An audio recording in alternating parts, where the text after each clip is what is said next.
datang ke TK dan pastinya memilih preschool atau TK yang terbaik juga gitu ya. Berusaha menyekolahkan anak sejak dini itu yang terbaik lah menurut Bapak dan Ibu. Mereka di kegiatan di taman kanak-kanak itu pasti identik dengan permainan, bermain. Zaman kita dulu TK juga kan seperti itu ya, senang diajak main, bermain, kemudian nyanyi, gerak, apalagi membuat prakarya, ngobrol sama teman, bercanda sama teman, dengerin cerita ibu guru gitu. Itu kan yang identik dari pembelajaran di TK. Sekarang nih, ketika dia masuk ke SD, hal-hal seperti itu masih bisa dia dapatkan apa enggak? Berapa persen sih dia dikasih kesempatan untuk bermain gitu di lapangan? Berapa persen dia dikasih kesempatan untuk ngobrol sama temannya? Berapa persen dia dikasih kesempatan untuk nyanyi? Dulu waktu saya awal-awal masuk SD kelas awal yang tahun 87 nih saya bicara yang waktu saya masuk SD kelas awal ya. Tahun 87 itu udah nggak banyak diajak nyanyi sama guru. Tapi lebih ke penekanan bisa baca, bisa menulis, dan bisa ngitung-ngitung angka.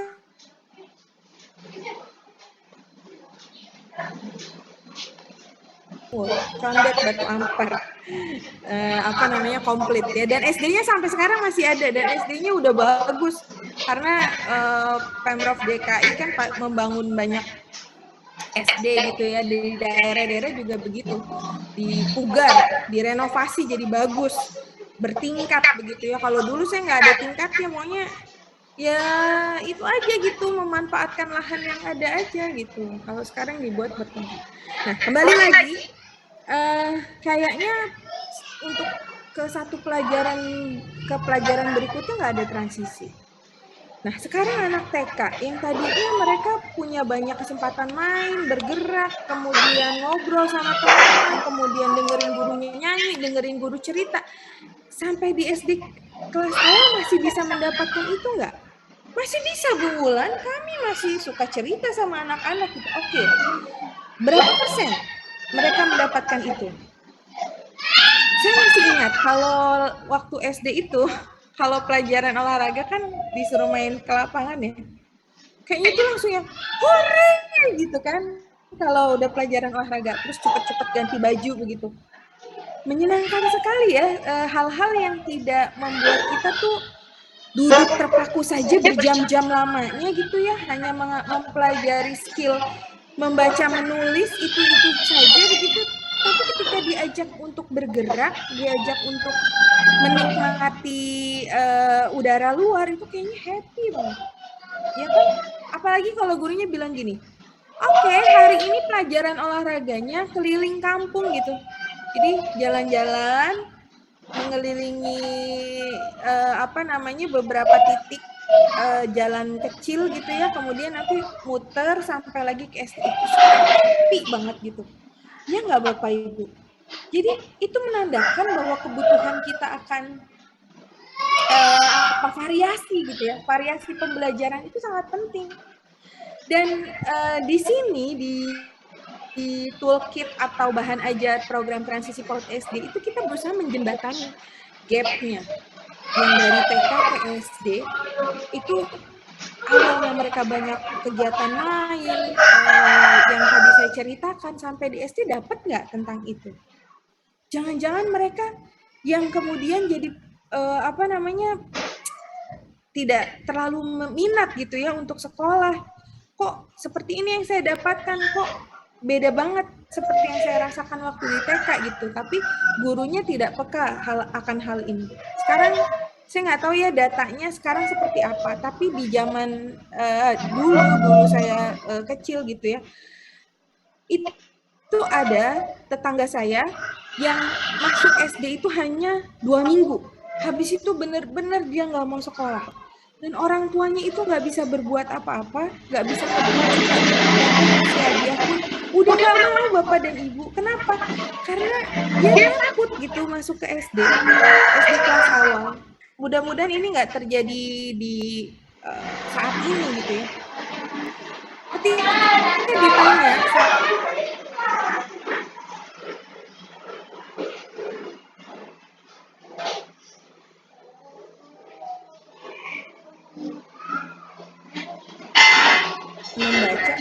gitu ya, gurunya tuh berharap pokoknya di SD kelas 1 ini semua anak di kelasnya itu udah bisa baca. Kemudian gurunya itu cukup strict, ditaruh guru yang cukup galak gitu ya, dalam tanda kutip, maksudnya tuh dia tegas gitu sama anak-anak. Mereka baca dengan metode drilling ya. Drilling itu suruh ngejak terus menerus gitu tanpa modifikasi permainan atau media gitu. Jadi disuruh mengejak, suruh drilling, dan takut jadinya anaknya. Beberapa anak siap menghadapi itu dan mereka tahan, tapi ada beberapa anak yang takut dan berhenti sekolah akhirnya. Nah, hal-hal seperti ini kan jangan sampai terjadi, makanya kita perlu transisi ini. Ayo Bapak dan Ibu yang ada di lapangan, Anda itu pengambil kebijakan, pejabat-pejabat, bisalah melakukan, membuat suatu aturan, bisa mengajak, bisa mensosialisasikan hal ini gitu. Karena anak-anak kita butuh lifelong learning, butuh belajar pada jangka yang cukup lama gitu ya. Bahkan orang tuanya pun bercita-cita anaknya pendidikannya setinggi mungkin begitu. Tapi ketika dia sudah merasa lelah dalam belajar, hal itu nggak bisa dipaksakan. Gitu kan? Saya kasih contoh lagi nih Bapak dan Ibu. Mohon maaf saya banyak bicara tentang contoh ya. Maksud saya pengen kita punya pemikiran dan pendapat yang sama gitu. Sehingga ketika mengimplementasikan itu sungguh-sungguh gitu. Saya punya saudara sepupu. Sekarang tinggalnya di Bogor ya. Ini beneran, ini terjadi di saudara sepupu saya. Namanya itu Edo. Dia sekolah itu di usia yang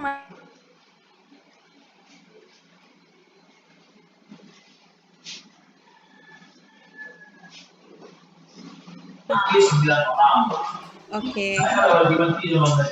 Pak siapa ini? Tolong mikrofonnya. Jadi saya lanjutkan ya. Saudara sepupu saya ini dia masuk di SD kelas awal itu 5 tahun ya, menjelang ke 6 tahun. Padahal kan kita persyaratan SD 7 tahun ya. Tapi nggak tahu kenapa itu bisa terjadi loh Bapak dan Ibu. Dia SD-nya di Pekanbaru. Jadi diterima gitu untuk masuk ke SD negeri di Pekanbaru yang 5 ke 6 gitu, apa dites atau apa saya nggak tahu. Banggalah orang tua gitu ya, dia bisa masuk di SD di usia yang masih cukup dini, berharap nanti lulus kuliah atau apa tuh usianya masih muda gitu. Menurut orang tua itu cukup membanggakan, dan sekolah juga mensupport itu ternyata gitu kan. Saudara sepupu saya itu diterima di Universitas Telkom. Kalau dulu kan di zaman saya STT Telkom ya, Sekolah Tinggi Telekomunikasi Telkom. Tapi yang sekarang kan jadi Universitas Telkom. Dan itu universitas yang cukup populer di kota Bandung kan. Kalau dulu masuknya susah karena ikatan dinas dia. Tapi kalau sekarang dia udah swasta kan. Tapi tetap susah masuknya dan cukup populer gitu. Bapak dan Ibu, apakah dia menikmati prosesnya sampai dia jadi mahasiswa? Tidak. Sehingga pada satu titik puncak, baru ketahuan kalau dia itu ternyata sudah mengundurkan diri jadi mahasiswa di semester kedua. Tapi bapaknya itu nggak tahu. Jadi om saya itu biayain terus sampai semester 7, tapi kok anaknya nggak lulus-lulus, nggak ada report skripsinya selesai kapan, pembimbingnya siapa. Ternyata ketika dicek di Bandung baru tahu kalau anaknya itu sudah mengundurkan diri dari semester 2. Dan dia merasa bersalah sekali sama bapaknya, sama om saya, dan menangis dan bilang bahwa saya nggak suka sekolah. Saya sudah lelah sekolah. Saya sudah sekolah dari usia muda begitu. Nah, hal-hal seperti ini mungkin kalau kita cari tahu gitu ya, datanya cukup banyak di anak-anak kita gitu. Jadi anak-anak kita tuh tidak tertarik untuk sekolah lama-lama gitu. Bu Wulan kok tertarik untuk sekolah sampai S3 gitu. Saya semangat karena saya pengen merubah dan mengangkat derajat orang tua saya gitu. Saya bisa sampai di sini begitu. Tapi ada beberapa anak yang cukup rapuh di sini. Nah, bisa jadi ketika transisi itu loh Bapak dan Ibu, di usia dini dia masih butuh main, dia masih butuh diperhatikan sama gurunya, dia masih butuh kebutuhan untuk gerak dan lain sebagainya tidak tercukupi gitu. Udah langsung diberi kemampuan akademis yang banyak. Sehingga itu dia dapatkan terus, dia tahan terus gitu ya sampai masuk ke mahasiswa gitu ya, ke perguruan tinggi, akhirnya membludak. It's like a bomb, bom waktu gitu, time bomb ya. Jadi tinggal meledak suatu saat gitu. Tapi anak-anak saya nggak seperti itu, Bu. Anak-anak saya pintar, walaupun gurunya ada anak yang tahan seperti itu, tapi ada yang tidak. Dan kita maunya setiap anak di Indonesia itu kan bisa sukses nantinya di masa depan gitu ya. Jadi kembali lagi bahwa program transisi ini sesungguhnya adalah proses untuk mendukung kesiapan belajar. Bukan kesiapan sekolah saja, tapi kesiapan belajar Bapak dan Ibu. Kesiapan belajar itu kita sudah bicara bukan hanya akademik, tapi mental gitu ya. Ada kesiapan mental dia. Ada kesiapan untuk sosialnya. Anak bisa jadi ngadepin teman-teman yang tidak sama dari TK-nya gitu, tapi dari sekolah-sekolah yang lain. Guru SD-nya peka nggak dengan hal ini? Mereka berkumpul dalam kelas yang lebih besar dengan banyak jumlah anak-anak yang lebih banyak gitu. Guru SD-nya gimana? Bapak dan Ibu pernah ngecek nggak guru SD di lapangan gitu? Apakah mereka memperhatikan kebutuhan-kebutuhan ini? Ada fisik, ada psikis begitu kan? Nah ini yang dibutuhkan sama kita saat ini. Jadi program transisi PAUD SD ini udah kita buatkan nih toolkitnya, bahan ajarnya, sosialisasikan ini. Guru SD dan guru PAUD harus saling kerjasama, harus saling bersinergi. Buat programnya, buat wadah untuk bertukar pikiran. Nanti di momen selanjutnya ada pembentukan forum PAUD SD gitu kan ya. Tolong itu dimanfaatkan dengan baik gitu. Nah, jadi proses ini dapat mempengaruhi keberhasilan anak dalam penyesuaian di jenjang pendidikan dasar Bapak dan Ibu. Karena ya, ini saya ambil dari buku Early Childhood Research and Practice, The National Center for Early Development and Learning. Jadi kalau di negara-negara lain, school readiness, transisi itu udah mereka perhatikan cukup lama. Mereka ingin anak-anak itu pada suka belajar,